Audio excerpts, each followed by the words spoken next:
Alright, for years I've been struggling with something called brain fog, which is basically just fatigue or low energy in the brain. And there are several other types of fatigue and low energy and just bad performance. And today in this video, we're going to talk about how to fix and optimize your energy levels. So the reason you have low energy is a few things. You're either inefficient at producing energy or you run out of it. The reason you run out of it is because you're eating this high carbohydrate diet where you run on sugar as your fuel. And when your blood sugar gets low, you will crash. You will feel like shit, okay? Whereas if you're in ketosis, your energy level is like steady throughout the day, but it's not low.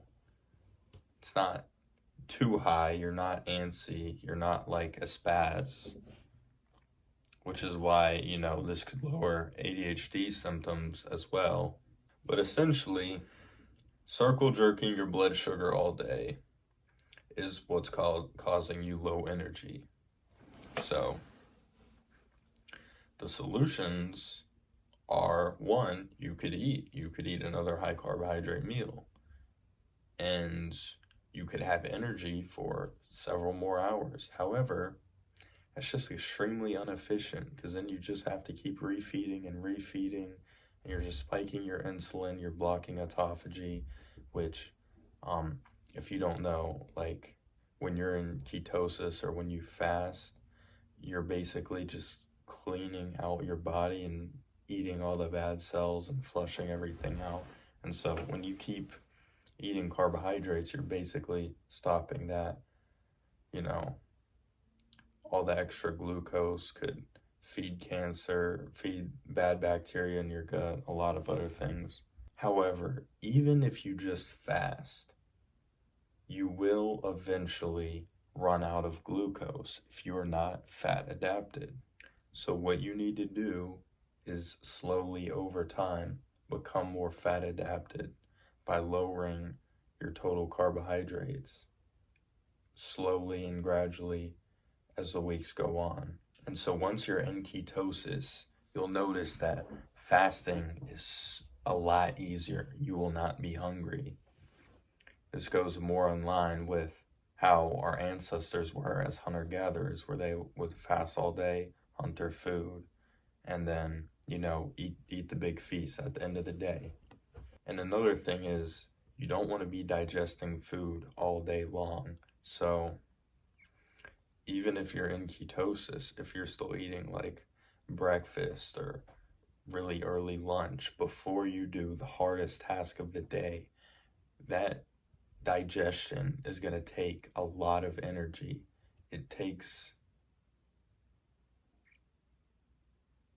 I'll go back and fact check this, but I think it's like 70% of your energy is used digesting food. So that's a lot. You're going to want to do that later in the day after you've done all the hard stuff, right? So like I'm trying to record this video and I've not eaten all day. It is 1:46 in the afternoon. And after this video, I'll probably eat because I don't really have too much else to do today. And the surprising thing is, Dr. Anthony Chaffee has talked about studies where athletes in ketosis actually perform better than carb-fueled athletes.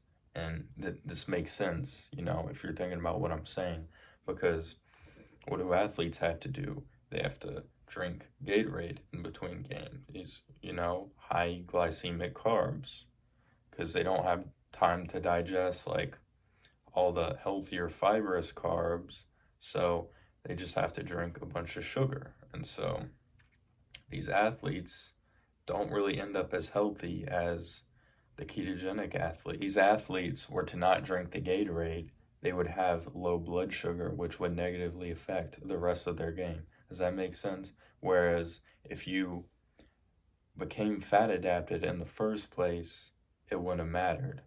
So for some of the audience, y'all might be thinking that what I'm saying is wrong. It goes against what you've been taught or what you believe.